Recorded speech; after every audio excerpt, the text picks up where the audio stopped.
함께 찾아서 봉독합니다. 시편 119편 71절 72절 말씀입니다. 고난 당한 것이 내게 유익이라. 이로 말미암아 내가 주의 율례들을 배우게 되었나이다. 주의 입의 법이 내게는 천천 금은보다 좋으니이다. 아멘.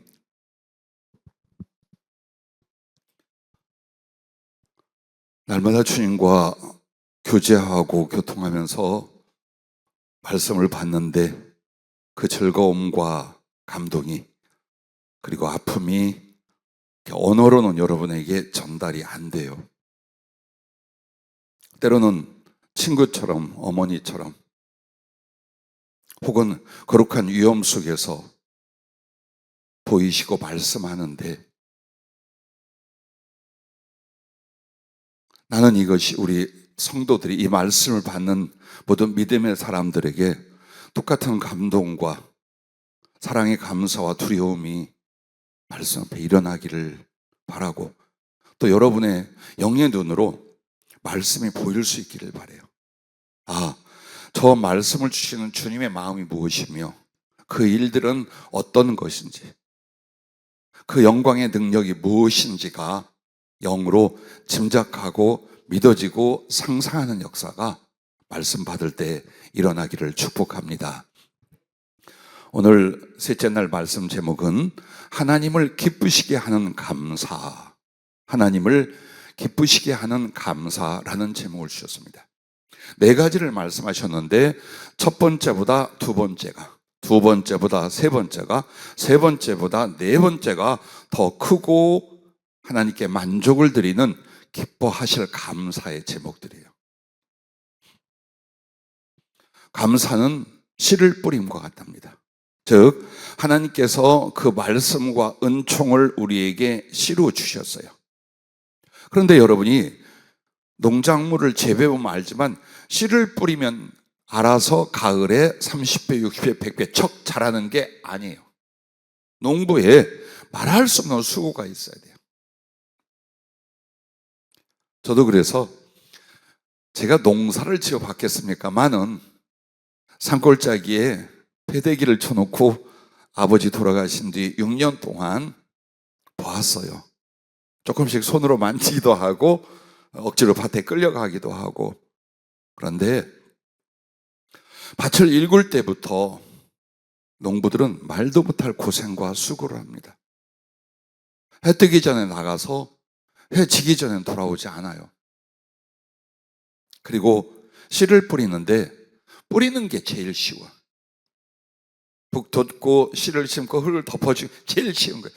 그 뒤부터 비가 안 오면 개울에서 물을 퍼다가 이 물을 다 산등성이 밭까지 물을 지고 가서 다 뿌려줘야 돼요. 아니면 바싹 말라 죽으니까. 근데 그걸로 끝나나? 곡식들은요 희한하게도 약해요. 근데 잡초나 가시는 얼마나 세고 강한지 몰라. 그래서 그것들을 잡아 뜯어 뽑는데 뿌리까지 뽑기 어려워서 위에만 툭툭 뽑잖아요. 다음날 시원하게 자라나요. 심지어는 뽑아서 밭둑 저쪽으로 휙 던져놓으면 거기서도 자라. 이렇게 해서 완전히 토벌을 해버렸지 했는데 2, 3일 내에 또 나와요. 그래서 여름이 지날 때까지 계속해서 잡초들을 제거해야 되고 물을 줘야 되고 그 다음에 햇볕이라든가 바람이라든가 이걸 다 계산해서 돌봐줘야 돼요. 이렇게 해서 가을에 가서 30배, 60배, 100배의 결실이 맺는 거예요. 하나님의 은혜라 하니까 알아서 하나님이 처음부터 끝까지 다 해주는 줄 알아요. 그렇지 않아요. 하나님의 은혜는 마치 그 말씀과 함께 우리에게 주신 씨와 같아요. 생명의 씨, 축복의 씨, 충성의 씨, 무언가를 이뤄낼 수 있는 하나님의 비전의 씨로 주는 거예요. 그러면 이 씨를 우리가 받아서 어떻게 하느냐? 가꾸는 농부가 되는 거예요. 근데 그 씨를 심고 가꾸는 모든 과정이 뭐냐? 감사랍니다. 감사한 마음으로 하나님을 향하고 감사로 말미암아 예배드리고 감사한 마음으로 기도하고 감사함으로 말미암아 이걸 행하고 저걸 행하고 이렇게 되어질 때 실패하지 아니하고 아무리 기근과 흉년을 맞을 수밖에 없는 상황에도 주님은 100배, 1000배, 10,000배의 결실을 거두게 하신답니다. 그래서 우리는 은혜의 결실로 감사하는 줄 알아요. 그렇지 않아요. 은혜의 시작에 그 시작의 씨를 100배와 1000배와 10,000배의 결실이 될 때까지 돌보고 양육하는데, 즉 그 은혜가 은혜의 결실을 이루게 하는 결과까지는 우리에게 단 하나, 감사라고 했어요. 오늘 여러분에게 믿음은 큰 것 같아요. 사르밧 과부 이야기를 기도하는데 주님이 제게 하시는 거예요. 사르밧 과부가 굶어 죽어갈 때 한 줌의 가루밖에 없어요. 단 한 끼의 식사가 될 떡 한 조각 할 거예요. 그런데 하나님께서 엘리사 선지자를 통하여 그걸 공개하라고 했어요. 이게 믿음이에요. 이게 믿음이에요. 그런데 믿음보다 더 큰 믿음이 뭐냐? 감사예요. 믿음은 말씀에 대한 순종이나 복종이에요. 그럼 감사는 뭐냐? 자원함이에요. 그렇게 안 해도 돼. 꼭 굳이 그렇게 하라고 명령이 없어도 내가 하나님께 감사하여 사랑하여 자원해서 더해드리는 게 바로 믿음 위에 있는 감사예요. 그래서 어떻게 한 줄 압니까? 자식이 죽었는데 주님 엘리야를 통해 살려줬잖아요. 그런데도 이 아이는 그 뒤 그렇게 썩 강건하진 않았어요. 그리고 외동 아들이에요. 이 아들 때문에 자기의 과거의 모든 영화나 그리고 유익을 다 버리고 이 아들 하나를 살리기 위해서 몰래 떠나왔던 거예요. 그러니까 이 아들은 자기보다 1000배, 10,000배의 생명이고 사랑이고 소망이에요. 근데 이 아이를 어떻게 한 줄 압니까? 엘리야 선지자의 사환으로 바쳐요. 엘리야 선지자의 그 사환이라는 말이 몇 단어 나오죠? 사르밧 과부의 살아난 아들이에요. 그리고 죽었다가 다시 생명 얻는 이 아들도 어리지만, 그리고 비록 몸은 약하지만 자기를 하나님께 드리려 하는데 그 방법을 엘리야 선지자를 돕는, 보조하고 돌봐드리는 사원으로 자기를 헌신을 해요. 그러면 엄청난 영광이 있었겠죠? 아니요. 엘리야가 하늘에 올라가고 엘리사 시대에 이런 이야기가 나옵니다. 한 선지생도의 과부가 엘리사, 즉 엘리야의 제자 엘리사 선지에게 나와요. 그때 이런 말이에요.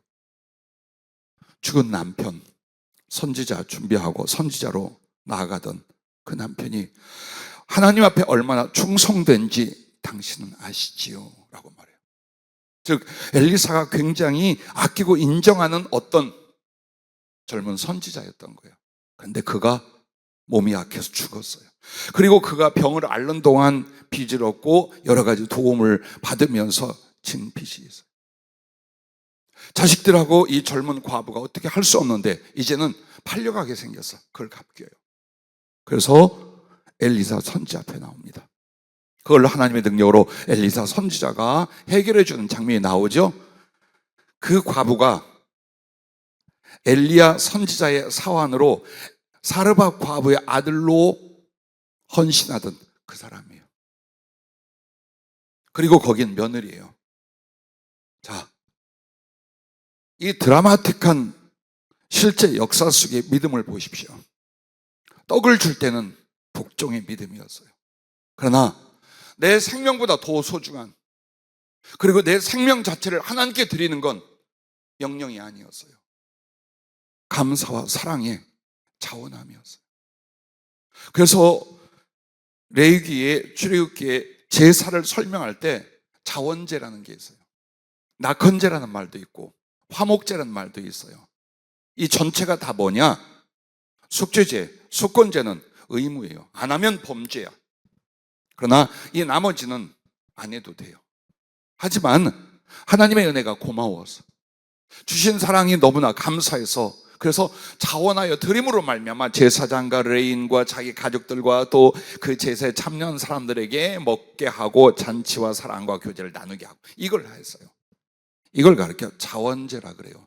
그럼 오늘 우리들의 신앙생활에 믿음이란 더 많은 표현을 할 수 있지만 최소한 믿음은 뭡니까? 주신 말씀이나 주의 뜻 앞에 복종하고 순종해 가는 거예요.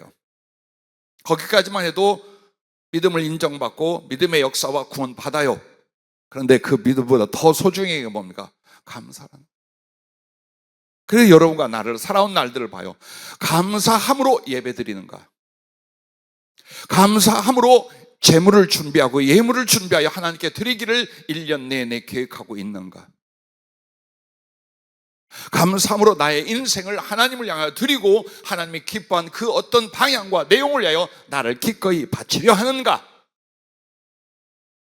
아니면 하나님께 무엇인가 도움을 받고 뜯어내서 나의 삶의 유익과 행복을 누리려고 하는가?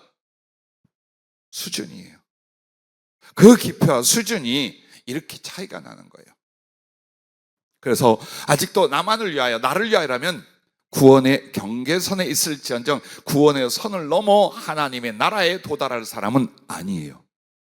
그러나 가난하든 연약하든 무식하든 병약하든 이 사람은 주신 은총에 대한 감사로 말미암아 자기와 자기의 삶을 기꺼이 드리려 해요. 그래서 그가 어떤 큰 일을 이뤘던 이루지 못했던 그 사람은 이미 구원의 선을 넘어 예수님의 사랑의 가슴에 있는 사람이에요. 이와 같아요. 서운해하지는 않으나 한마디 짚을게요. 우리 그 소중한 절기 때마다 축복성회를 따져봐야 4일밖에 안 해. 모두 다 나와야지. 피곤하고 바빠서 철야와 금식은 어떻게 해요? 학교 다니고 직장 생활하면서 철야기도 어떻게 합니까? 잠 한두 시간 못 잡니다. 그런데 미칠 것 같은 졸음과 피곤함이 있어도 그 밤을 지새워 기도해야 될 이유, 기도하면서 주님을 사모하고 자기를 드리는 그 뜻, 이걸 아직 우리 성도들이 몰라요. 우리 청년들도 몰라요. 심지어는 신학 공부하는 놈들도 몰라. 피곤해? 바빠? 그럼 이게 먼저야. 어떻게 감사의 제물이 되겠어요? 어떻게 주신 은총과 구원을 인하여 내 생명을 바칠 사람들이 되겠어요? 이미 거두어진 영적인 미래의 상태들이 지금 나타나는 거예요. 우리 교회는 그저 적당히 안주할 수 있는 사람들에게 약간의 위로와 약속을 제공하는 그 교회로 개척되고 만든 게 아니에요. 사명자들이에요. 어느 모로든지 그리스도를 사랑하고 생명조차 바칠 참으로 희귀한 세대에 엘리야와 엘리사 같은, 혹은 사르밧 과부와 그의 아들 같은 그런 이들을 위하여 주님이 더 많은 성령과 말씀과 은혜들을 줬던 이유가 그것이에요. 그러므로 선택은 여러분이 합니다. 더 많은 수고와 사랑과 헌신을 주께 드릴 수 있는지, 아니면 육신이 먼저고 내 생활과 직장이 먼저고 이런 게 먼저이든 여러분의 선택. 그러나 하나님은 반드시 보고 체크하고 이에 따라서 여러분의 그릇과 여러분의 쓰실 용도를 결정하십니다. 더도 없고 덜도 없어요. 나와 내 자식들의 미래를 한번 보십시오. 어떻게 되는가. 그래서 하나님을 사랑하고 기뻐하면서 어떻게 두려워하는 이유가 그거예요. 아, 주님, 그래도 주님하고 나 사이인데 말이요, 내가 좀 그렇게 어리석고 약하게 살아줘. 주님, 나중에 없어. 그거 절대 그거 안 통해요.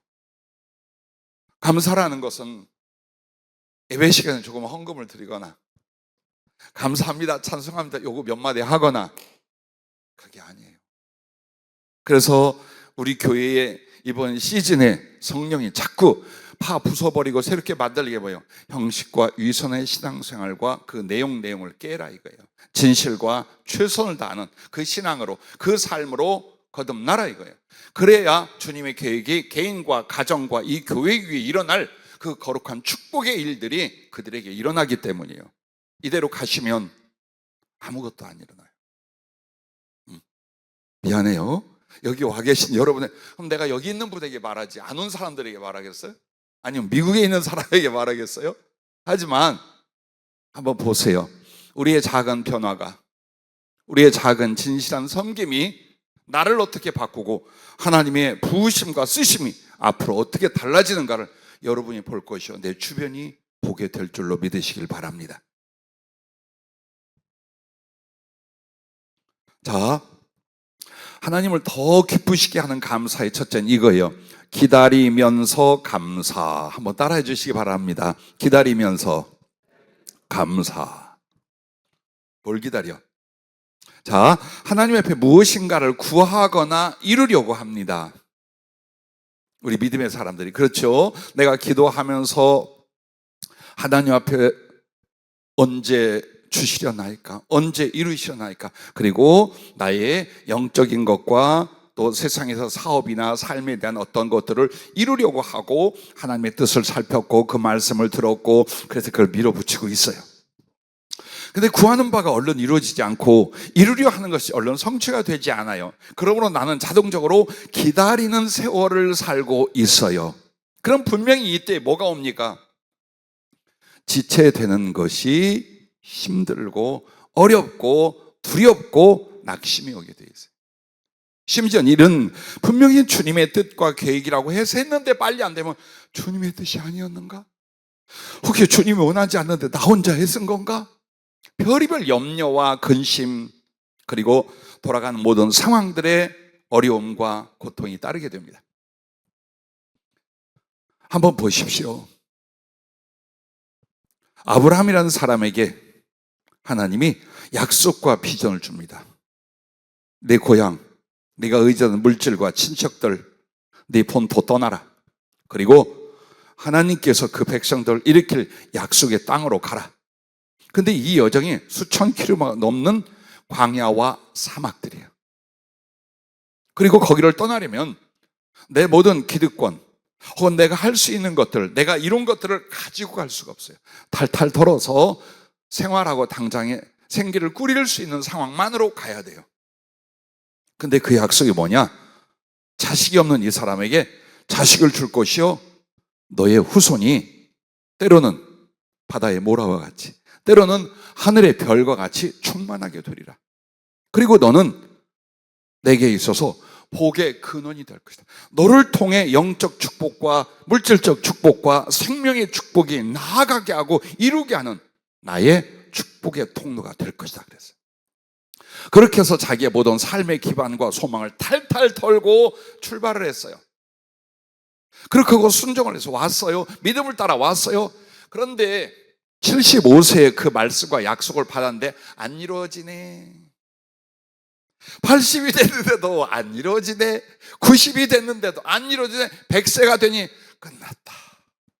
아내는 경수가 끊어지고 나는 늙은 영감탱이 되고 무슨 능력으로 자식을 생산할까? 그래서 낙심이 확 오는 거예요. 이 과정이 얼만큼이냐? 25년을 기다렸어요. 하나님이 능력이 없어서 약속을 주시고 그걸 이루어주지 않는가? 구하고 기도하라면 이루어주지도 않더니 하나님이 인색하셔서 우리의 기도를 안 들으시는가? 기다리고 지체하는 이 시간들 왜 주시는가? 그리고 그 100세에 그 전해에 아마도 99세겠죠. 하나님이 나타나셨어요. 사람의 모습으로 천사들과 함께. 그리고 아브라함의 약속을 했어요. 내년에 네 아내 사라에게 아기가 생길 것이다. 저쪽에서 가만히 듣고 있던 사라가 하고 웃어버렸어요. 너무 기가 막히잖아요. 아니 늙은 할머니고 늙은 영감탱이에게 내년에 임신을 해서 아기를 갖는다니까 여기서 킥킥대고 웃다가 들켜서 왜 웃느냐? 아니 안 웃어. 제발 이 거짓말 좀 하지 마. 곤란하고 부끄럼도 하고 일단 거짓말부터 해. 나부터도 그 있더라고요 보면. 근데 그것도 하면 안 돼. 아니라 네가 웃었느니라. 그래서 평생에 그 순간을 잊지 않게 하려고 낳은 자식을 이삭 웃음이라고 이름을 짓게 했어요. 그리고 그 다음에 정말 임신을 하고 자식을 낳았습니다. 이렇게 이루어지고 기도하고 기다리고 따르는 데에 25년이 걸렸어요. 그런데 자 보십시오. 정말 하늘에 충만한 별들처럼 그렇게 믿음의 사람, 자기 후손들을 통한 하나님의 축복된 사람들이 가득하기 전 하나님이 이 아이가 10대 때에 갑자기 이런 말씀을 너 그 아들 번제 제물로 이게 뭐예요? 죽여서 불에 태우는 게 번제예요. 번제로 바쳐라. 아니 언제나 아들을 주고 그 아들로 말미암아 이렇게 수많은 많은 후손이 나타날 것이라고 약속해 놓고 이 아이를 죽이라니요. 그런데 재어보지 않았어요. 그리고 또 했어요. 그래서 살 길을 걸어 약속한 어느 땅에 가서 이 아이를 잡고 결박하고 칼을 드는데 그때 천사를 통하여 하나님이 알았다. 손대지 마라. 네가 참으로 나를 경외하는 줄 내가 이제 알았다. 이게 뭐예요? 하나님의 테스트예요. 여러분에게는 믿음과 사랑 혹은 감사와 충성이 내재되어 있어요. 자기도 몰라요. 여러분도 몰라요. 나도 몰라요. 그런데 하나님이 그걸 드러나게 하실 때가 있어요. 무언가 시험을 하시는데 믿고 나갈 것인지 순종할 것인지 충성할 것인지 헌신할 것인지에 대하여 제안을 하실 때가 있어요. 이때 여러분은 재어보면 망해. 계산하면 여러분 망하는 거예요. 왜? 거기서 떨어진 거예요. 그래서 여전히 기다리는 상태에 멈춰있게 만들어요. 혹은 연단 속에서 내버려 두게 돼 있어요. 그래서 여러분의 촉은 내가 원한 무엇인가가 얼마나 빨리 찰려 이게 아니에요. 하나님이 나에게 뭘 원하시고 뭐를 기대하시고 요걸 찾아내야 돼요. 그리고 그것을 하나하나 하는 거예요. 이렇게 되면 25년이 아니라 얼마큼 되냐? 약 40년의 세월을 기다립니다. 그리고서 이제 그 아이를 통하여 쌍둥이가 태어나고 점점 해서 정말 하늘의 별처럼 땅의 모래처럼 그렇게. 우리 최현ang 집사님의 에이스 멀치를 신방을 했는데 이런 말씀을 해요. 에이스 멀치가 바다의 모래 같은데 이후에 이렇게 순종하고 행하면 하늘에 충만한 별들이 되리라. 이게 끝이야. 이 말이 뭐냐면 바다의 모래도요 꽤 많다는 뜻이에요. 그러나 바닷물에 쓸려 나가는 거예요. 즉 이 땅에서 끝나. 되다가 안 되다가 그리고 없어질 거라 이 말이에요. 그런데 이렇게 믿음과 순종으로 하나님을 위하여 비전을 갖고 살아갈 때 하늘에 충만한 별들이 들어요. 하나님의 영광, 하나님의 쓰심, 하늘의 보화가 됨이라는 표현이에요. 그래서 성경에 아브라함의 후손을 이야기할 때 바다의 모래같이라는 표현이 나오고 하늘의 별과 같이라는 말이 나와요. 영적 의미가 있어요.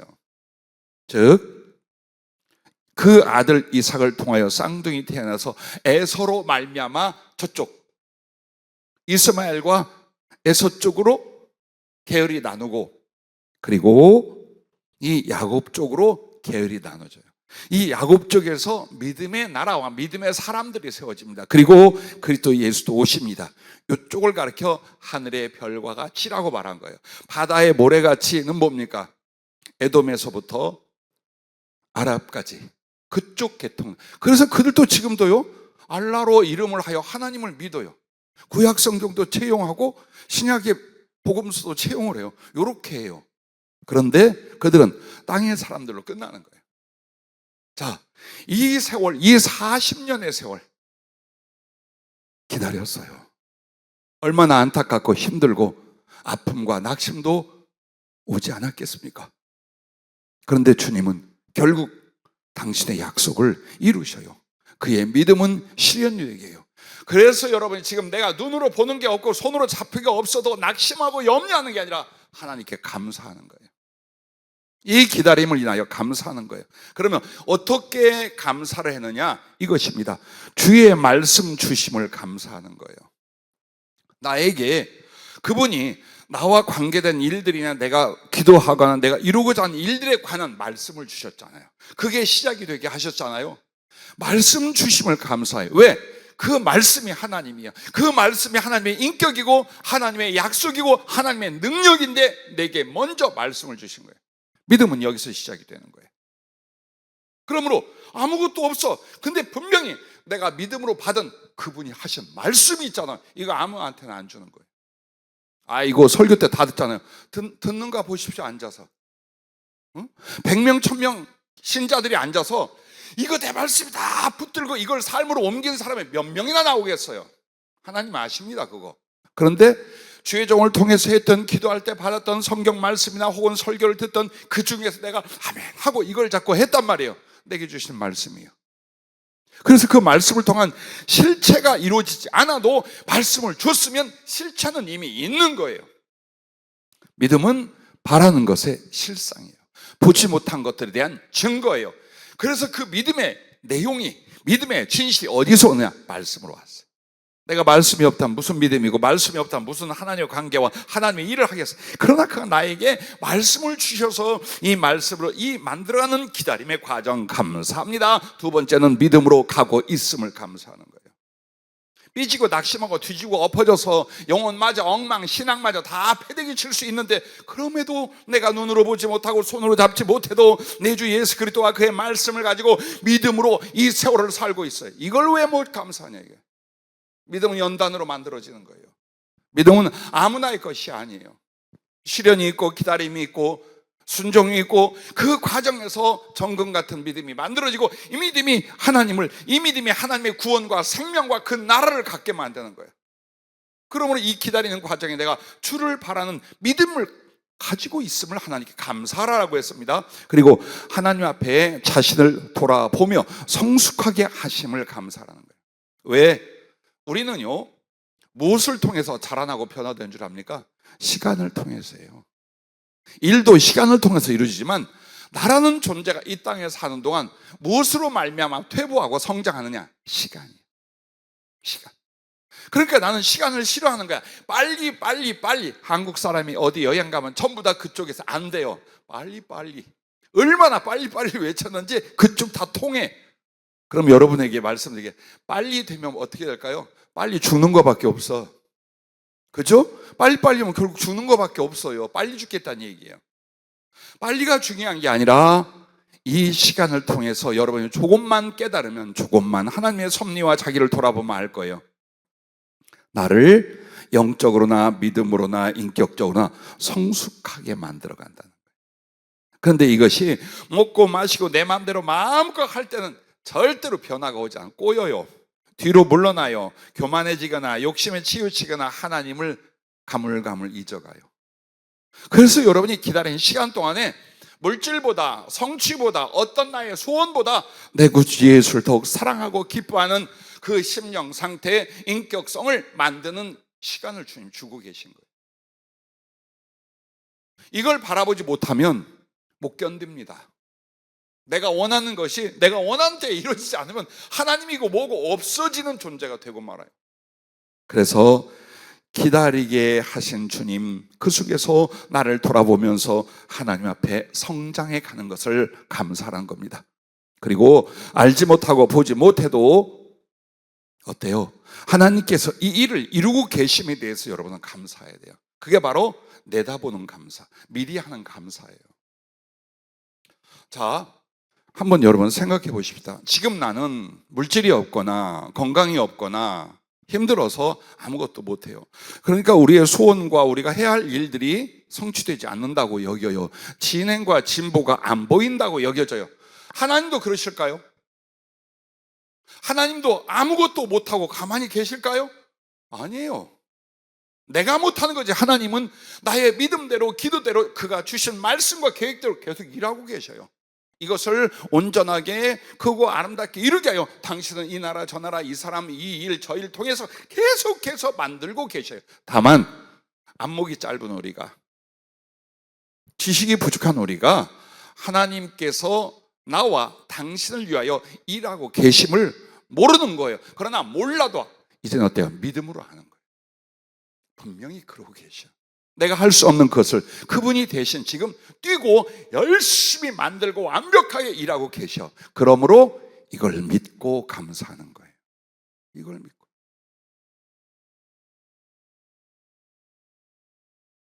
가끔 이런 말을 할 수 있어요. 주님, 기다리다가 죽을 것 같습니다. 분명히 성령은 이렇게, 너 안 죽느니라. 안 죽느니라. 절대. 왜? 하나님이 붙들고 계신 거예요. 그래서 정말 중요한 건 성취되고 확인할 때의 감사가 아니라 그것을 기다리면서 감사하는 거예요. 시편 27편 13절 14절에 이렇게 말합니다. 내가 산 자들의 땅에서 여호와의 선하심을 보게 될 줄 확실히 믿었도다. 너는 여호와를 기다릴지어다. 강하고 담대하며 여호와를 기다릴지어다. 자, 이제 두 번째 더 큰 감사가 있답니다. 따라해 주시면 고맙겠습니다. 고난 중에 감사. 도대체 어떤 놈이 고난 중에, 고통 속에, 괴로움 속에 감사함례가 나옵니까? 라는 성도들을 가끔 수십 년 동안 봤어요. 그게 됩니까? 안 돼도 해야 돼. 안 돼도 해야 돼. 그게 믿음의 사람이에요. 왠 줄 아십니까? 여러분과 나에게 정신적으로, 육체적으로, 물질적으로, 관계적으로 고통과 괴로움과 실패와 어려움 등등이 막 와요. 고난이라 시련이라 환난이라 옵니다. 그것은 분명히 고통이에요. 그리고 점점 나로 하여금 낙심이나 원망 쪽으로 치우쳐가게 만들어요. 그래서 나의 심령조차 죽어가게 하는 것, 그 고통과 괴로움의 때가 있어요. 그런데 그때에 감사라는 거예요. 다윗은 이스라엘, 지금도 제일 존경하는 인물이 이스라엘 사람들에게 다윗 왕이에요. 그리고 그 다윗 왕은 예수 그때의 모형이었지만 앞으로 자기들이 기다리는 구세주 메시아의 모형이라고 생각을 해요. 그래서 이스라엘이 다시 회복되었을 때 국기의 이 6각의 별이 다윗의 그 인장이에요, 도장이에요. 그걸로 자기들은 별을 삼았어요. 근데 이 다윗이라는 사람이 완벽했느냐? 그렇지 않았어요. 즉 고난의 대명사였어요. 어려서 태어나 그는 8아들 중에 말째요. 어쩌면 정실 어머니 밑에서 나지 않은 이로 보여요. 충분히 짐작이 가요. 그래서 형들이 다른 일을 하고 권위 있는 일로 즐기거나 모일 때 얘는 산골짜기에 벌판에 양들 치고 가축 돌보는 거기다가 두어요. 사무엘 선지자가 하나님의 명령으로 사울 왕을 폐위하고 이스라엘의 왕을 세우려고 할 때에 그 8명 첫째부터 하나씩 왔어요. 근데 하나님이 이들 아니다. 또 있느냐? 예, 그 말자가 있긴 한데 지금 저기 벌판에서 양 보고 있는데 데리고 와라. 데리고 오기 전엔 내가 식사하지 않겠다. 그리고 그 소년이 들어올 때 하나님이 바로 이 아이다. 그리고 왕이 될 기름 부음이 일어납니다. 이때가 18살이에요. 그리고서 바로 잘 나가는 것 같았어요. 그 엉망진창인 사울 왕의 정말 귀신 역사가 일어나는데 이 찬양하고 수금을 타면은 귀신이 이렇게 제어된다는 이야기를 하고 누구를? 다윗을 데려오게 돼요. 그래서 다윗이 찬양하고 수금을 타면 귀신이 떠나가고 진정이 되는 거예요. 참 이뻐하고 사랑해서 자기 옆에 두게 하여 자기의 무기를 드는 소년으로 곁에 둡니다. 그리고 골리앗을 물리치고 어떻게 돼요? 부마, 즉 왕의 사위의 고단까지 올라가는, 이때까지는 잘 나갔어요. 그런데 하필이면 그렇게 전쟁에 이기고 돌아올 때 사람들이 막 장화하고 찬송하기를 뭐라고 합니까? 사울이 죽인 자는 천천히요, 다윗이 죽은 자는 만만이라. 천천만만 획 돌아버렸어요. 자, 한번 따라해 주시기 바랍니다. 인성이 실력이다. 인성이 능력이다. 인성이 믿음이다. 시기와 질투심이요 확 일어나서 그 예쁘고 충성된 다윗을 그때부터 미워하고 증오하고 의심하기 시작해요. 귀신 역사는 더 강력하게 일어나고, 그렇게 해서 이 왕이 죽는 그날까지 다윗을 못 잡아먹어서 계속 죽이려 하고 욕하고 모함하고 쫓아다니고 이렇게 하기를 언제까지 합니까? 30 될 때까지예요. 18살부터 30대까지 왕으로서 하나님이 인정하고 선지자를 통해 기름 부음을 받고 잘 나가다 말고 그는 정말 세상에서 존재할 수 없는 비천한 자요, 고통의 사람이요, 그리고 뭔가 능욕과 모욕을 다 받는 사람이 되어서 생명을 부지하려고 이 나라 저 나라 이곳저곳을 돌아다니게 돼요. 왜 그럴까요? 왜 그래야 될까요? 예, 많은 이유가 있을 거예요. 그러나 그보다 더 중요한 건 그 가운데서 다윗은 어떻게 하냐? 언제나 하나님께 찬양하고 기도하고 감사합니다. 그의 인생의 그 뒤 30에 이제 왕이 돼요. 그러나 그때부터 죽는 날까지 또 어때요? 시련과 연단이 말도 못합니다. 그러나 우리는 다윗의 중심과 하나님을 향한 감사가 어떻게 나오는가? 그가 기록해 놔둔 시편들을 보세요. 그 고난 중에 어떻게 하나님을 의뢰하고 사랑하고 기뻐하고 감사하며 살았는지가 나옵니다. 자, 우리는 어떻게 해서 그럴 수 있을까요? 예, 이걸 보세요. 잠언 17장 3절에는 도가니는 은을, 풀무는 금을 연단하거니와 여호와는 마음을 연단하시느니라. 즉 고난을 통하여 주님은 우리에게 은혜의 시즌이 있고 고난의 시간이 있어요. 우리가 인정하는 정말 주님이 나를 사랑했고 은혜를 받았어 할 때가 있어요. 그러나 그것만으로 안 해. 요보다 조금 더 센 은혜가 있으니 이걸 가리켜 연단이라고 하는 거예요. 여러분은 그것을 뭐라고 하냐? 고난이라고 말하는 거예요. 연단이 뭡니까? 금속을 깨끗하게 걸러내서 쓸모있게 만드는 거예요. 불 속에서. 그래서 은과 금을 어떻게 하면 풀모와 그리고 용광로로 녹이듯이 하나님은 사람의 마음을 그렇게 정결하게, 바르게, 크게, 능하게 연단을 하신다는 거예요. 우리의 믿음이 마음에 있어요. 우리의 인격이 마음에 있어요. 우리의 사랑과 하나님과 함께할 모든 영혼의 것들이 우리 마음에 있어요. 그래서 이 마음속에 육신의 정욕이나 안목의 정욕이나 이생의 자랑이나 악한 것, 더러운 것, 치사한 것, 연약한 것, 요동하는 것, 약한 것, 이걸 주님이 계속해서 걸러내고 강하고 깨끗하고 온전하고 사랑스러운 것으로 바꾸어가는 시간, 그게 여러분과 내가 겪는 고난, 연단의 시간이에요. 이것을 은혜라고 생각하죠. 아이고 주님 언제요? 목사님 어느 세월에요? 어느 세월은 지금 만들고 있는데, 지금 이 과정이 없었다면 아무짝에도 쓸모없는 영혼과 인생이 될 건데, 그 고난을 인하여 우리에게 뭘 하는가?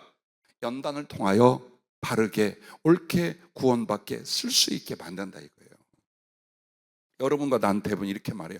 능력이 있거나 물질이 있으면 우리가 하나님의 일을 멋지게 할 수 있다. 천만에 지가 앞섰는데, 지 욕심이나 지 자랑으로 하는데 하나님과는 아무 상관이 없어요. 돈으로 주의 일을 하는 거 아니에요. 그럼 여러분 중에 이렇게 말을 써요. 누가 언제 주의 일 한대요? 돈으로 좀 우리도 쓸모있고 좀 누리고 모르죠. 그것도 있겠죠. 그런데 여러분에게 잘 나간다, 평안하다, 은혜다라고 하는 것보다 더 큰 은혜는 나를 지금 연단하고 계신 하나님의 손 안에 있을 때, 여러분이 아무리 어려움을 겪고 고통을 겪어도 주님은 손 밖에 있는 게 아니에요. 그의 손 안에 있어요. 그래서 그분이 나를 만지시고 만드는 과정이라는 것, 이걸 여러분이 깨닫고 감사할 줄 알아요. 나무도 그렇고 식물, 동물도 그렇고 모든 존재들은요, 훈련이나 연단 없이 진화되거나 성숙하거나 더 좋은 제품이 되거나 없습니다. 사람도 마찬가지입니다. 그래서 오늘 본문으로 주신 이 말씀이 무엇입니까? 시편 119편 71절에 고난 당한 것이 내게 유익이라, 이로 말미암아 내가 주의 율례들을 배우게 되었나이다. 그 말씀과 그 뜻을 깨달았다 이 말이에요. 그리고 따르게 됐다 이 말이에요.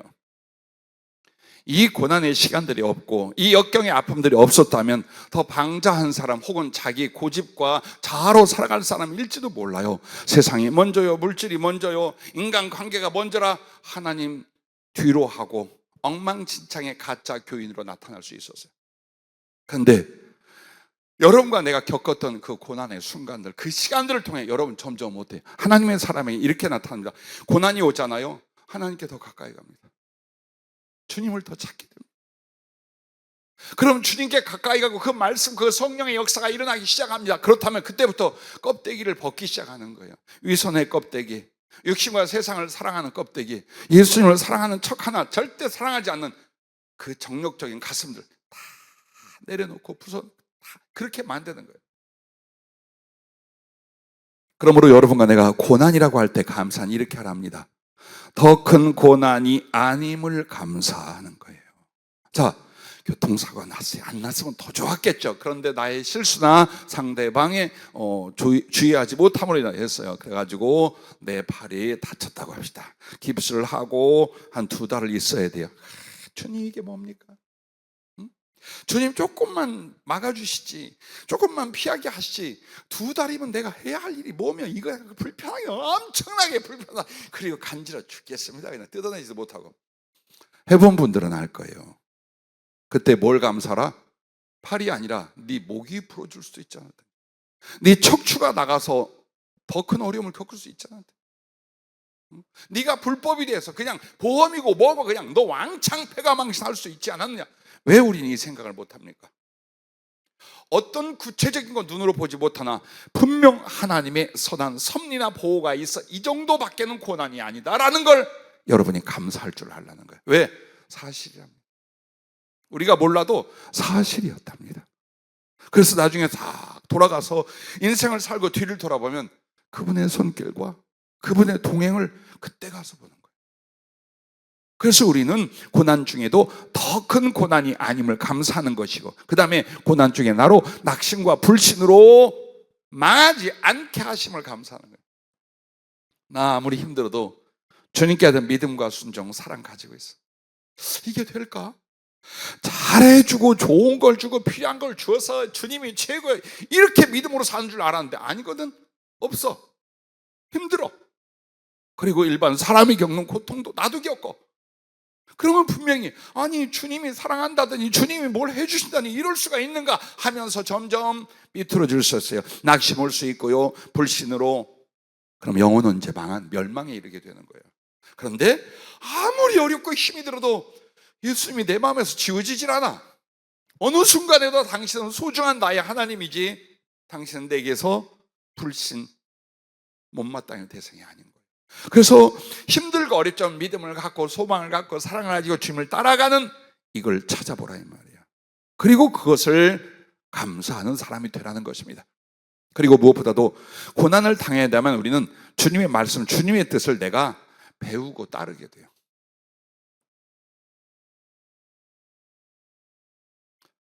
여러분과 나에게 그냥 편안한 가운데 하나님 말씀이 오면 지킬 부분은 해요. 근데 더 큰 수고나 희생이나 참음이나 나를 던져버려야 될 말씀은 못 따라갑니다.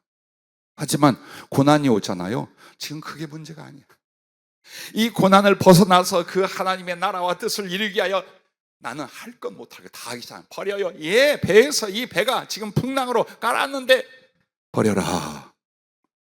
사도 바울이 체포되어 로마로 가고 있을 때 그 알렉산드리아 호가 말을 듣지 않고 겨울 지중해 바다를 지나가다가 풍랑을 만나 할 때에 하나님이 뭐라고 하시냐? 배에서 모든 물건을 버려라. 그러나 너희들의 생명은 한 사람도 죽지 않을 것이다. 그래요. 그럼 보세요. 배가 나의 인생이라고 합시다. 배가 나의 사업이라고 합시다. 근데 하나님께서 뭐라고 계셔요? 내 사업과 내 인생 가장 소중하고 이루고 만들고 얻으려는 그것들 다 버리라는 거예요. 이거 환장하고 죽을 일이죠. 그런데 어떻게 됩니까? 바로 그것을 인하여 내가 죽을 거였어요. 그 배에 있는 물건들, 무역할 그 물건들을 지키려다가 나까지 수장되고 270명이 다 죽을 상황이었어요. 이걸 막아주려고 그걸 버려라 했는데 이걸 우리는 뭐라고 합니까? 아, 이 주님 이러시면 안 됩니다. 어찌 이럴 수가 있습니까? 하나님의 뜻은 내가 나를 사랑하고 아는 것보다 더 깊어요. 그래서 그러다 보면 내가 욕심내거나 내가 필요한 것들을 주님이 버리게 하거나 주지 않을 때도 있다라는 거예요. 그래서 여러분이 고난을 당하면서 가장 중요한 게 믿음 안에서 낮아집니다. 겸손해집니다. 하나님의 일을 해도 내가 말이야, 내가 있어서 내 것 가지고 내가 좀 하지, 이렇게 할 수 있어요. 그것하고 나는 아무것도 아니래 모든 걸 주님이 주셨습니다. 그러므로 주님의 것을 주님에게 조금 드리올 뿐입니다. 이 중심이 얼마나 다른 줄 압니까? 못돼 먹은 교인들은요, 교회에 헌금하거나 하는데 지가 지 것 가지고 한 줄 알아요. 기분 좋으면 하고 기분 나쁘면 안 하고 내놓으라 하고, 뭐 심지어 이런 사람도 있어요. 옛날 헌금한 거 돌려주세요 하는 사람들도 우리 교회는 없었어요. 간혹들이 있어요. 교회가 못마땅하고 목사가 내가 한 거 내놔. 얼마나 어리석고 교만합니까? 그렇게 되지 않도록 하는 것이 바로 우리에게 주신 은혜 안에서의 연단들이라는 거예요. 난 여러분에게 공개적으로 말씀을 드리기도 했고 개인적으로 주의 종들과 함께 나눈 말이 있어요. 주님, 내가 이 시련과 연단을 겪지 아니하고 2단이 3단이 4단이 소리 듣지 아니하고 정말 순전하게 주님 앞에 있어서 그렇게 해서 사역을 했으면 어떻게 될까요? 그랬더니 이러시는 거예요. 이 나라 기독교계를 네가 좌지우지할 수 있는 수장의 자리로 올라간다. 그리고 너는 교만하여 멸망의 자리로 던져지게 돼 있다. 그 얘기를 하시는 거예요. 원하지는 않지만 만약에 주어진 모든 은사나 상황과 여건 등등으로 말미암아 수없이 많은 목사님과 주의종과 사명자를 선교사님 따랐어요. 점점 소문나고 번져가고 있었어요. 수없이 많은 사람들, 우리 본교회보다 더 많아져요. 자, 그렇게 해서 가다 보면 정말 엄청난 단체와 단체의 우두머리가 될 수 있는데, 중요한 건 크기가 아니고 규모가 아니에요. 내 본질이 교만해진다. 그래서 나는 나의 부족함과 허물 때문이기도 하지만 내게 임한 고난은 내게 최고의 축복이 뭐냐? 낮아지게 만든 거예요. 세계의 가장 강력한 능력으로 복음을 전파하는 부흥 강사나 집회를 꿈꾸던 20대, 30대였어요. 그리고 성령이 임하며 주신 은혜로 자신이 있었어요. 제가 말씀드렸죠? 이렇게 어려움 겪고 저렇게 실패하고 그리고 섬에 30살에 들어갔어요. 어쩌면 최고의 때 아닙니까? 30살 딱. 근데 거기에 가서 그 조그만 섬 교회에 10명도 내가 제대로 양육을 못하더라. 그때 눈물로 기도하면 이렇게 말, 주님, 나는 10명도 먹이지 못하는 종입니다. 전 세계를 자꾸 흔드는 게 아니라 이 10명도 제대로 양육 못하는 아주 무능한 종입니다. 그때서야 알았어요. 그때서야 인정했어요. 그런데 그게 비참함일까요? 은혜일까요? 내가 나를 하나님 앞에 바르게 알아, 그분께 무릎 꿇는 게 그게 비참한 고난일까요? 은총 중에 은총일까요? 우리는 이것을 모르는 거예요. 여러분과 내가 잘 되는 것, 크게 하는 것, 그걸 은혜와 복으로. 그러나 우리의 본질 속에서 주님 앞에 낮아질 수 있는 것, 낮아지는 만큼 진실해져요. 낮아지는 만큼 복종해요. 낮아지는 만큼 다른 사람들을 돌아보게 돼요. 그러므로 고난과 역경은 나로 하여금 하나님 앞에 정말 그분의 뜻, 그분의 사랑, 그분의 나를 향한 말씀들을 내가 배우게 되는 거예요. 그 뒤부터 그것을 따라 살아가는 사람이 되게 만들기 때문이야, 그 말이에요. 그래서 고난 중에 하나님께 감사할 수 있기를 바랍니다. 또한 여러분 보세요. 이 고난을 인하여 더욱 하나님을 자꾸 의지하게 하심을 감사합니다. 그래요. 내가 이 어려움이나 이 시련이 없었으면 이 믿음이 생겼을까요? 내가 이렇게 하나님을 찾고 하나님께 매달리며 이 믿음과 이 사랑으로 설 수 있을까요? 아니에요. 절대 안 돼.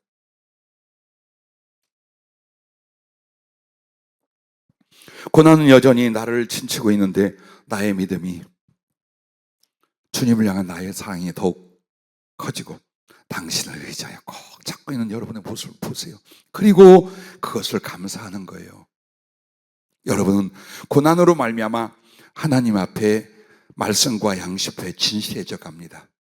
그리고 사랑과 순종에 있어서 장성하게 돼요. 반드시.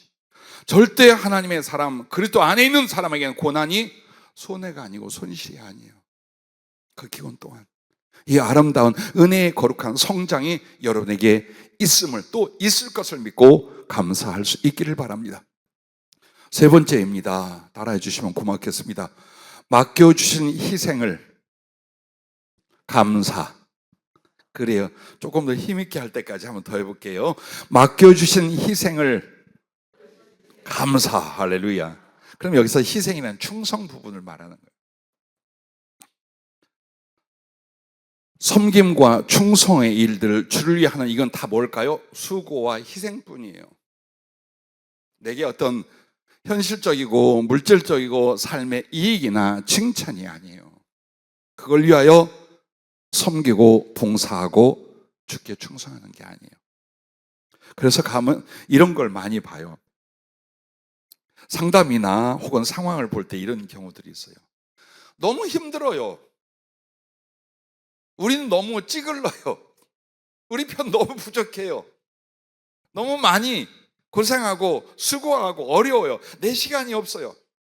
그리고 전부 다 가난하고 어려운데 어떻게 조금이라도 덜 물질을 써야 할 텐데 이건 이 정도는 들어간단 말이에요. 예, 알아요. 그때 여러분 돌아보세요. 여러분 지금 그거 왜 하는가?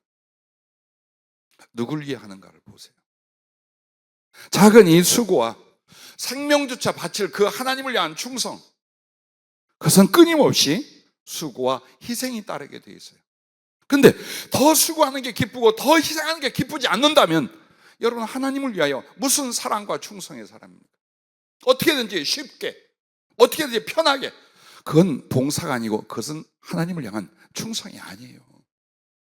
그래서 봉사나 희생이나 사랑을 우리는 십자가의 주님을 통해 배운 거예요. 다 주시더라. 다 버리시더라.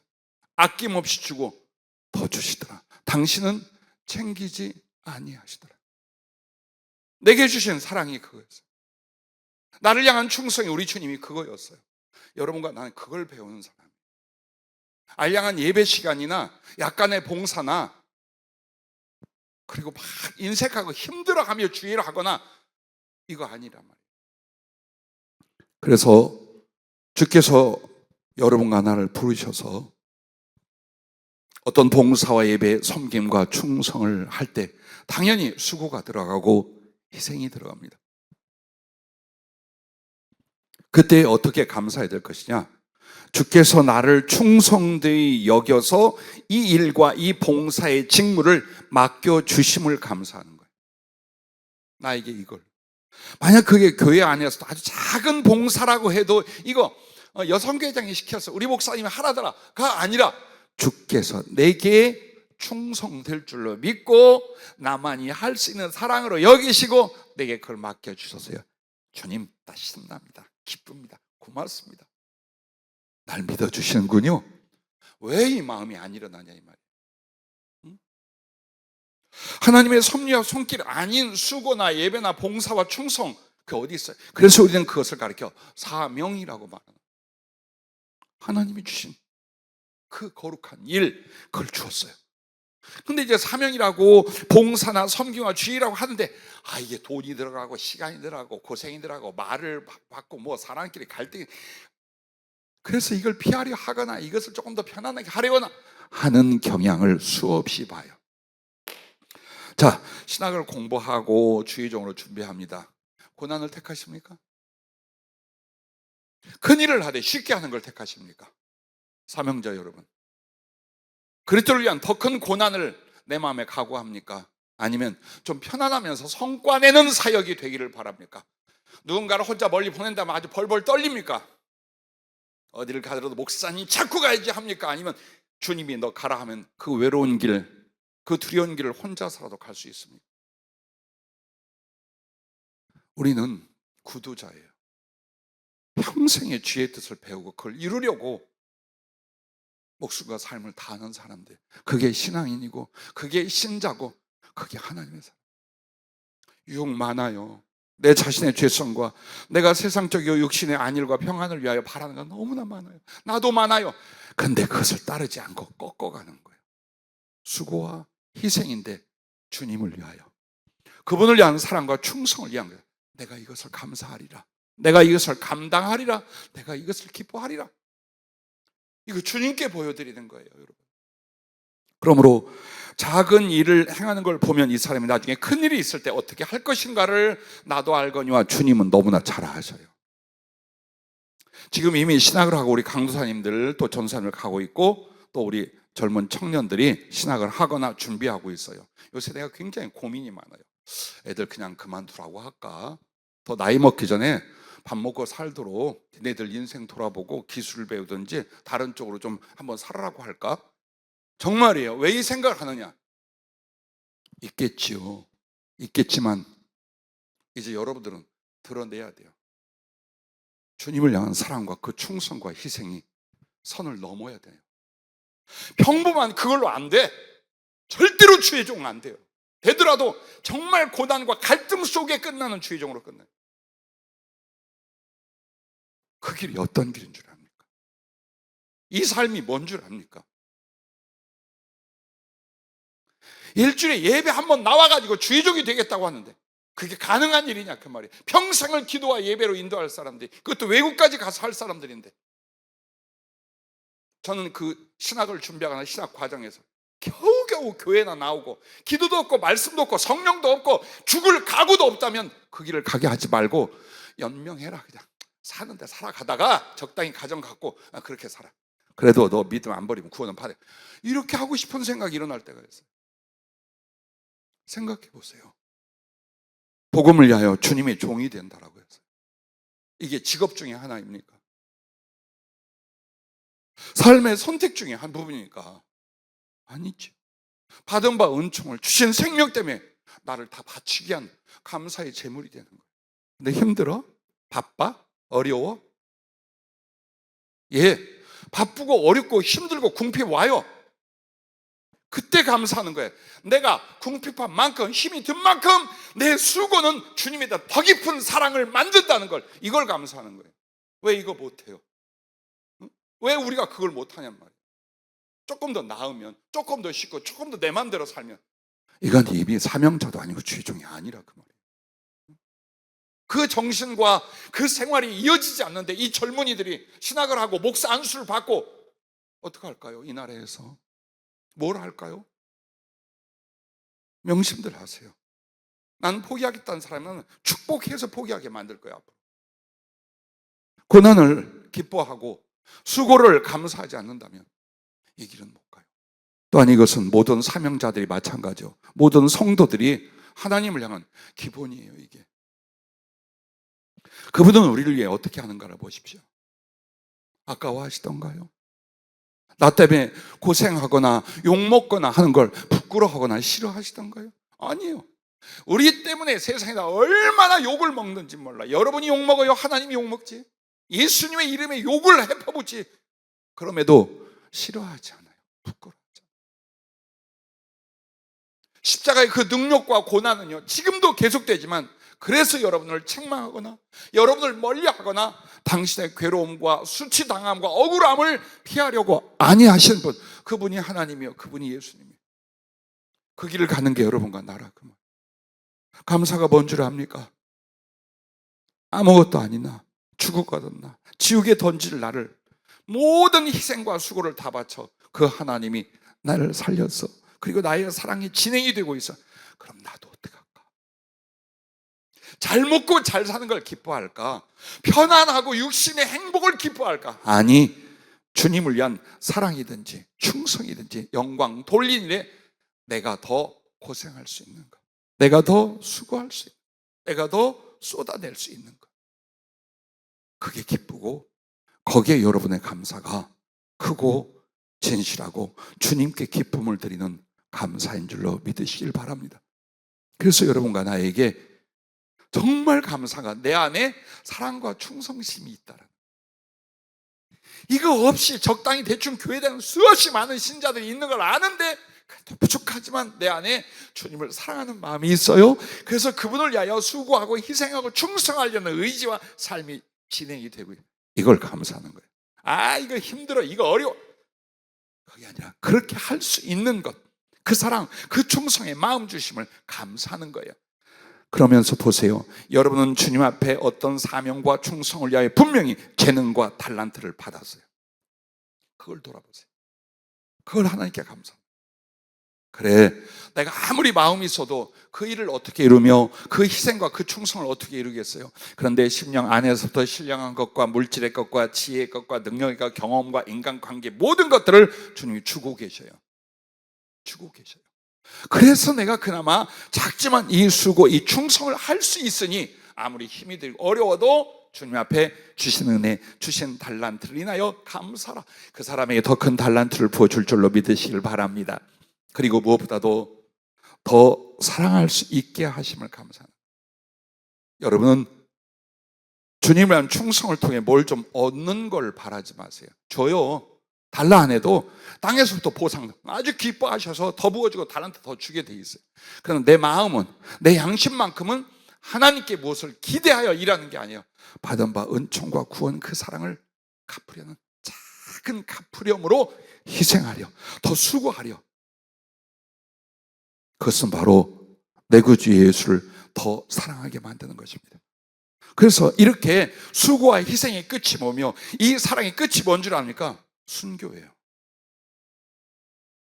죽음으로써. 분명히 여러분과 나에게 죽음은 와요. 소위 병으로 죽을래? 사고로 죽을래?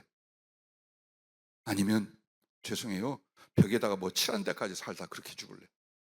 아니면 그리스도와 복음을 위하여, 하늘을 위하여 나를 다 소진해서 죽을래? 순교하면 저보다 총 맞고 칼 맞고 이렇게 죽는 것만 알아요. 그렇지 않아요. 정말 순교는 너무나 주님을 사랑해서 수고하다가 그 수고를 위해 나라는 존재와 나의 모든 것들을 다 소비하고 소진해버린 거예요. 그게 순교예요. 힘들어요. 두려워요. 하지만 마땅한 거예요. 이 마음을 갖고 여러분이 자기 전체를 주님께 드리는 것과 목숨조차 드려 사랑할 수 있음을 감사해 가는 거예요. 사도 바울은 나를 능하게 하신 그리스도 예수 우리 주께 내가 감사함은 나를 충성되이 여겨 내게 직분을 맡기심이니 라고 말했습니다. 그렇게 하면서 늘 인용하는 말씀, 만일 너희 믿음의 재물과 섬김 위에 내가 나를 전제로 드릴지라도 나는 기뻐하고 너희 무리와 함께 기뻐하리니, 빌립보 교회가 선교를 위하여 구제를 위하여 헌금을 어려운 가운데 모아서 줬어요. 이것도 정말 희생이고 수고와 사랑이에요. 근데 사도 바울은 감옥에 있어요. 고문을 당하며 못 먹고 추위와 상처로 말할 수 없는 지옥 같은 고통을 당해요. 근데 그 중에 막 좋아서 바보가 되는 거예요. 이제 미치나 봐. 글을 쓰고 편지를 보내고 준비하면 좋아서 어쩔 줄 몰라요. 근데 그 말이 뭐냐? 당신들이 주를 섬겨드린 이 물질에, 이 봉사, 이 재물 위에 나는 피를 쏟아서 전제가 될 것입니다. 나는 생명력 참게 부을 것입니다. 근데 그게 너무 기쁘다 그 말이에요. 너무 그게 즐겁다 그 말이에요. 자, 진짜 감사한가 뭔가를 보십시오. 여기서 살아날 수 있음으로 감사한다가 아니에요. 여기서 순교하겠다. 그런데 그 죽음마저도 나는 그냥 어쩌다가 고통받고 매맞아 죽는 게 아니라 주께 바쳐지는 재물, 감사와 사랑의 재물이 되게 하리라. 그걸 생각하니 좋아 죽겠습니다 라고 빌립보서에 쓰고 있는 거예요.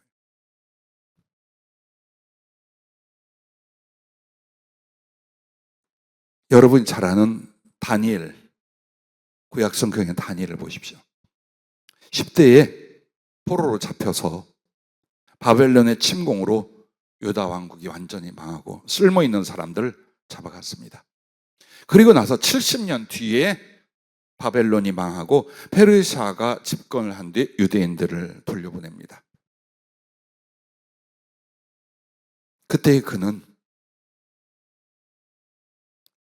다른 나라에서, 어떻게 보면 자기 민족과 성전을 불태우고 멸망시킨 원수의 나라에서 충성을 다합니다. 그 외로움, 그 모반, 그 죽을 뻔한 수없이 많은 그 기간 동안에 어떻게 합니까? 생명을 바친 수고와 충성과 희생을 다합니다. 그리고 70년이 맞춰질 때에 이제 자기의 사랑하는 동포들과 믿음의 사람들을 하나님이 예루살렘으로 돌아갈 수 있게 했어요. 근데 안 갑니다. 다니엘의 마음을 여러분 묵상해 본 적 있어요? 안 갑니다. 어떤 사람이래요? 환관이라 거세돼서 못 갔다. 아니요, 환관 아니에요. 환관은 국무총리가 될 수 없어요. 환관장은 돼도 안 돼요. 그는 지금 말로 말하면 왕의 권세를 가지고 국무총리였어요. 그가 정말 하나님의 뜻을 위하여 그곳에서 자기를 만들고 희생하고 드리면서 한쪽으로는 자기 동포들을 위하여 기도하고 좋은 상황과 위험한 상황을 막아준 걸 다 배려를 해요. 수십 년 늙을 때까지.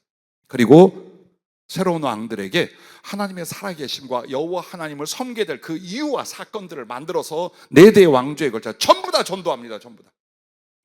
자, 그렇게 하고 이제 페르시아가 제국을 이뤘어요. 근데 왜 안 돌아갔느냐? 여기에 남아있는 사람들이 있어요. 그리고 이방인이고 페르시아인 혹은 바벨론 지역 사람들이만 자기를 의지하는 사람들이 있어요. 그들을 위하여 외로움을 선택합니다. 한참 젊은 청년 때에 아주 유망하고 아름답고 정말 괜찮은 자매를 만나 결혼을 계획하고 있었어요. 그런데 앞으로 장차 되어질 종말까지 살아계신 하나님 예수 그리스도의 영광까지 다 보고 경험한 신령함 속에 들어가 늘 금식하고 기도하고 중보하고 그 메시지를 기록하고 전하게 하고 이리저리 뛰어다니면서 이 나라를 돌보고 저 민족을 돌보고 이걸 하기 위하여 내려놓습니다. 그래서 그 청년 시절 독신으로 늙을 때까지 갔어요. 이 외로움을 선택한 거예요. 한 인간의 당연한 권리와 행복조차도 하나님의 일과 그 나라의 수고를 위해서 내려놨어요. 그리고 말년에 그렇게 그리웠던 예루살렘 고향으로 돌아갈 수 있는데 또 외로움을 선택해요. 해야 할 일이 있어. 거기서 돌볼 사람들이 있어요. 거기서 하나님의 일을 하기 위하여 그는 지독한 외로움을 선택하고 거기서 죽어요. 그래서 지금도 다니엘의 무덤이 그 지역에 있어요. 자, 오늘 다니엘을 통해 우리에게 뭘 줍니까? 우리 김윤정 전사가 꿈을 꿨어요. 목사님 이상한 꿈을 꿨어요. 무슨 꿈? 말같지만 작은 승용차를 탁 타고 가는데 거기에 이렇게 상호가 붙어 있더래요. 다니엘 선교. 아니, 그 다니엘 도우라는 거예요. 아빠 마음으로 그래라 하고 싶어요. 근데 다니엘 선교라는 건 뭐냐면 다니엘이 선교사예요. 그렇죠? 나도 그 생각 한 번도 안 했어요. 그런데 유대 땅에서 잡혀간 것 같지만 하나님께서 이루실 거룩한 역사와 구원의 일들을 바벨론, 페르시아 쪽에서 이룰 수. 그래 거기 갔어. 그러니 선교사야 지금으로 말. 그러면 우리에게 무엇을 말합니까? 권력과 경제력과 성령의 지혜와 능력과 나타남으로 세계에 선교를 해라. 그 상징이 다니엘 선교다. 너도 한몫해라 하고 꿈을 주신 걸 설명을 해줬어요.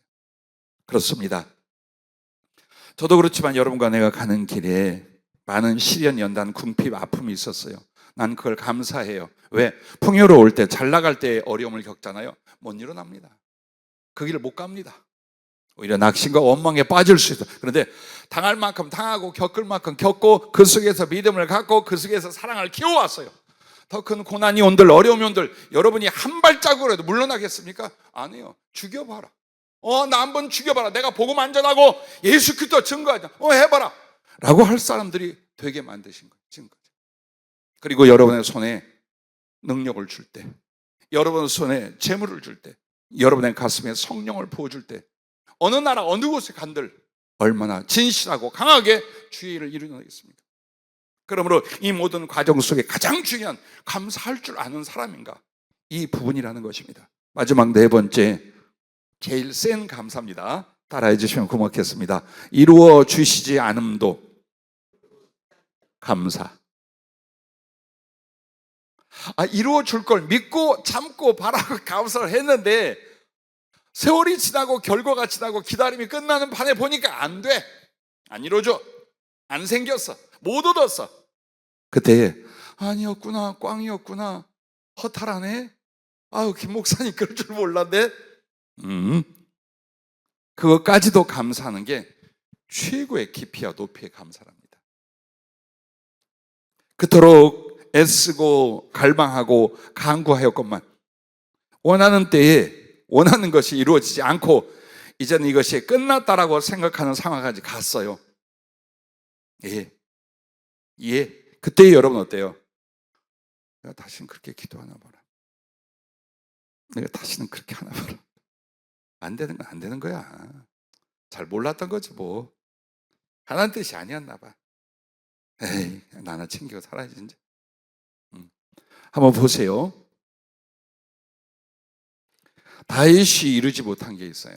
왕을 이뤘고 나라를 통일했고, 근데 그는 땅에서 왕이 되는 것보다도 어떤 사랑과 명예를 갖는 것보다도 하나님의 성전을 건축하는 거였어요. 그리고 자기도 제사장이나 레인처럼 그 속에 있고 여호와의 집에서 여호와의 선하심을 앙망하며, 이 말이 하늘을 바라보는 것 같잖아요. 이건 영적 궁극적인 거. 그때 그는 어때요? 항상 하나님과 가장 밀접한 관계와 위치를 갖고 싶은데 그게 어디예요? 성막, 하나님의 성소에 왕위를 받아서 그 일을 하거나 영광과 사랑을 갖거나 혹은 모든 걸 겪을지라도 항상 마음은 성전에서 여호와의 선하심을 앙망하는 하나님의 집에 있는 것. 그러기 위해서 하나님은 텐트 장막에 그 성전이 있는데 자기는 아주 최고의 궁전을 지었어. 그 더 마음이 아파서 하나님의 성전을 가장 아름답고 최고의 영광스러운 곳으로 좀 세워드렸으면 좋겠다. 그래서 하나님께 기도하고 갈망하고 심지어는 가서 다 준비까지 합니다. 이쪽에서 보물을, 저쪽에서 은금을, 이쪽에서 좋은 나무들을 다 준비해. 그런데 하나님이 아니야, 너는 하지 마라. 주님, 나는 세상 명예도 영광도 왕도 필요하지 않아요. 나로 성전을 짓게 해주십시오. 마지막으로 이걸 이루고 가게 해주십시오. 근데 주님이 계속해서 아니야, 하지 마라. 그런데 말씀이 얼마나 슬픈 줄 아냐. 너는 피를 많이 흘렸으므로 너는 안 돼. 그렇게 주님을 사랑하고 하나님이 그를 향하여 내 마음에 합한 자를 할 정도였어요. 그런데 영적인 상징이 있어요. 하나님의 나라, 하나님의 성소는 예루살렘, 즉 평화의 집이에요. 그런데 전쟁으로 말미암아 수 없는 사람을 죽여야 했고, 그 전쟁 속에 수 없는 만 인명들이 사라지게 했던 그 다윗 왕이 성전을 건축하면 평화 혹은 하나님의 평강에 대한 상징이 없어요. 그래서 네가 아니라 다음에 네 아들 솔로몬을 통해서 성전을 건축하마. 자, 한평생을 사랑했고 기도했고 준비를 했어요. 그런데 마지막 하나님이 안 돼, 하지 마 했어요. 절망할까요? 아니요. 감사하는 거예요. 왜? 내가 하나님 앞에 나의 일을 이루는 게 아니에요. 나의 소원을 이루는 게 아니에요. 그분의 뜻이 내게 이루어지게 하는 거예요. 오늘 우리는 거기까지 가는 거예요. 꼭 이건 해내야지, 꼭 이건 주님이 합당한 거야, 이건 성경적이고 이건 기독교적이고 이건 하나님이 기뻐할 일이야 라고 해도 하나님이 안 된다고 할 때가 있거나 혹은 이루지 못하고 가버릴 때가 있어요. 그럴지라도 여러분과 내가 감사하라는 거예요. 자, 소망과 믿음으로 살게 하셨으면 감사합니다. 그 일은 이루어지지 않았어도 그 일과 함께 나는 언제나 주님을 향한 소망과 믿음으로 살았어. 그래서 그 일에 대한 비전과 그 사모함과 그 약속, 그것 때문에 나는 좌로 나오나 치우치지 않았어. 그 일이 물질적이고 현실에서 이루어지고 안 이루어지고가 아니라 그것 때문에 내가 어때요? 믿음으로 살았고 소망으로 살 수 있었어요. 이걸 먼저 감사하라라고 하셨습니다. 그리고 그 일은 이루어지지 않았으나 다른 것을 이루어 주시고 얻게 하심을 감사합니다. 보세요. 성전 건축 못했어요. 그러면 다윗에게 어떤 일이 벌어졌어요? 아들이 할 수 있었어요.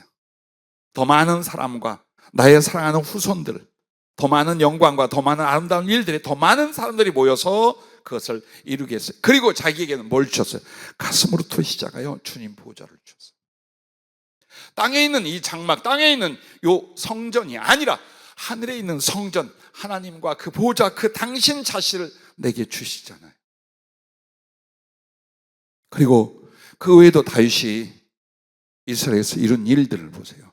얼마나 많이 있는가. 그래서 내가 그것을 사모했고 이루려 해서 이루지 못했다라는 것, 그러나 그것은 하나님의 계획 속에서 바뀔 수도 있고 혹은 다른 더 많은 계획과 시간들을 필요할 수 있기 때문에 안 이루어질 수 있지만, 나는 나의 삶을 통해 그렇게 몸부림쳐 기도하며 오는 동안 얼마나 많은 것들이 주님이 이루어졌는가, 이것도 보고 감사하라라고 하셨습니다. 그리고 더 많은 믿음과 사람들이 함께 할 것을 감사하래요. 왜? 이렇게 한번 비교해 보시기 바랍니다. 세계 선교를 40회 주셨어요. 그것도 경제적인 능력과 성령의 능력과 나타나는 이 두 가지로 이런 식으로. 근데 여러분이 다 아실 거예요. 기도하다 받은 분들도 있고. 그렇게 해서 이제 내가 60대에 이르러서 정말 왕성하게 일할 것이라고 했어요. 근데 못했다고 합시다. 안 이루어졌다고 합시다. 그리고 나는 떠날 때가 되고 하늘나라 가게 돼요. 그러나 그 일 자체와 그 뿌려놓은 것들이 없어지는 게 아니에요. 그 기초, 그 터 위에 우리의 후배들과 우리의 자식들과 더 많이 있을 하나님의 사람들과 사명자들이 거기에 집결하여 그 터 위에서 그걸 이루어갈 거예요. 그걸 이루어갈 거예요. 하나님의 계획과 가장 원하시는 뜻이 우리들의 몇몇의 능력과 능력 없음으로 말미암아 무너지는, 아니에요. 그게 아니에요. 우리를 보십니다. 우리의 상황과 여건을 보십니다. 그렇게 하시면서 우리 때에 한 번으로 끝나게 할 그 일이 아니에요. 그리스도 예수 재림하실 때까지 이 일은 이루어져야 해요. 그 거룩한 영맥과 뿌리가 온 세상에 나타나야 돼요. 이게 처음 주신 비전이에요.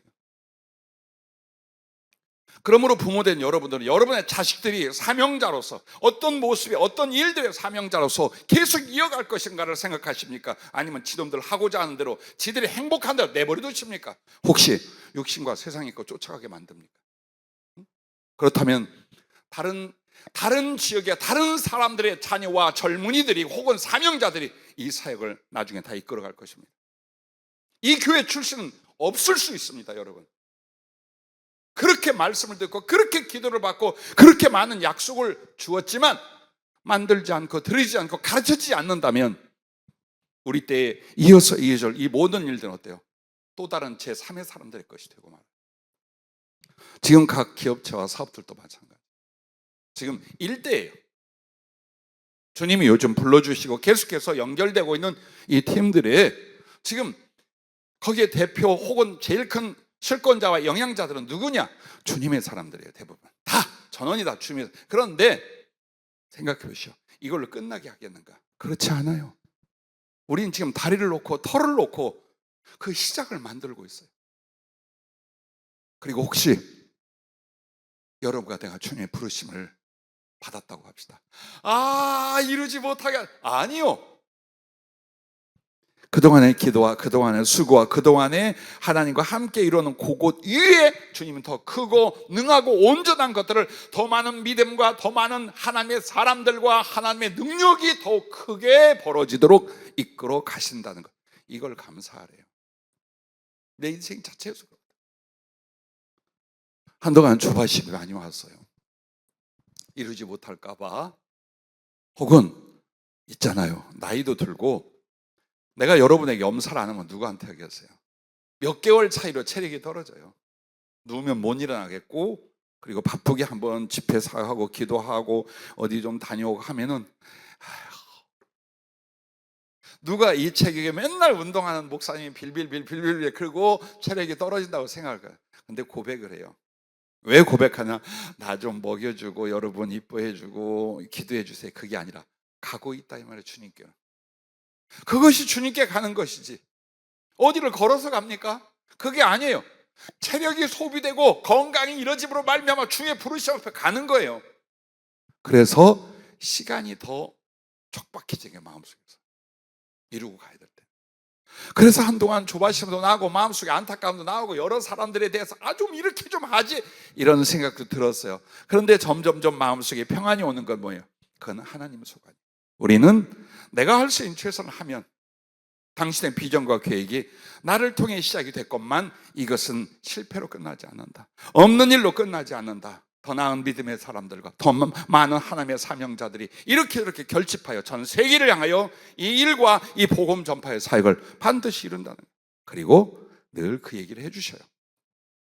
그러면 내가 있을 때에 경제적인 능력이나 영적인 권세나 여기에 합당한 많은 믿음의 사람들이 막 우르르 전 세계를 다 뒤져, 좋지요, 최고지요. 그러나 그리 안 될지라도 이제 씨앗과 같고 그 씨앗들이 자라나는 밭의 모습과 같이 만들어진 상태로 내가 떠난다 할지라도 하나님께 감사하고 영광을 돌릴 것입니다. 여러분의 개인의 인생도 그래요. 이루실 수 있어요. 그러나 어떤 것들은 내 생명이 끝날 때까지 이루지 못할 것도 있어요. 그러나 하나님의 이와 같은 섭리와 은총을 여러분은 알고 감사를 드리랍니다. 그리고 이걸 알래요. 어떤 일이 안 이루어졌잖아요. 내가 부족해서 안 이루어진 게 아니라 나를 위해 이루시지 않은 거예요. 그 일이 내게 손해가 되거나 위험이 되거나 혹은 마이너스가 될 일이라면 영적으로나 삶에서나 주님 그거 안 이루신다. 아니 처음엔 이루신다대요. 중요한 건 내가 어떻게 되고 있는가를 보고 하나님이래요. 모든 하나님의 약속과 예언은 당신 혼자 일방적으로 이루시는 게 아니에요. 나와 협의, 동행을 통하는 거예요. 근데 내가 자꾸 삐뚤어지거나 약해져요. 그렇다면 주님 혼자 그래도 나는 이걸 이룰 거다. 아니요. 나랑 이루려고 한 거예요. 나하고 주님 사이에 이루려고 한 거예요. 그래서 내가 하나님이 어떻게 되냐에 따라서 그 일은 이루어질 수도 있고 이루어지지 않을 수도 있을 때, 이루어지지 않는다면 그것조차도 나를 위한 것이랍니다. 이걸 믿고 여러분은 주께 감사할 수 있기를 바랍니다. 그리고 무엇보다도 아무것도 못했어요, 아무것도 못 이뤘어요, 아무것도 없어요. 그럼에도 하나님과 그 나라가 내게 있음을 감사하라 합니다. 할렐루야. 그래서 여러분과 내가 살았던 삶은 이 땅에서 주의 이름으로 주의 영광을 위하여 이루려고 그렇게 애를 쓰고 이뤄간 거예요. 그런데 이 땅에 있지 않아요. 그것은 하나님 나라의 부하로 옮겨져 있는 거예요. 그래서 그 옮겨놓은 보물을 우리가 맞이하러 여기를 떠나가는 거예요. 그러므로 되고 안 되고의 문제가 아니라 하나님의 완전하신 계획과 사랑과 섭리와 함께 하심에 무조건 감사하십시오. 그래서 더 복된 일을 이루게 하고 그 복된 것을 하늘의 보화로 올려드리게 만들 줄로 믿습니다. 기도하겠습니다.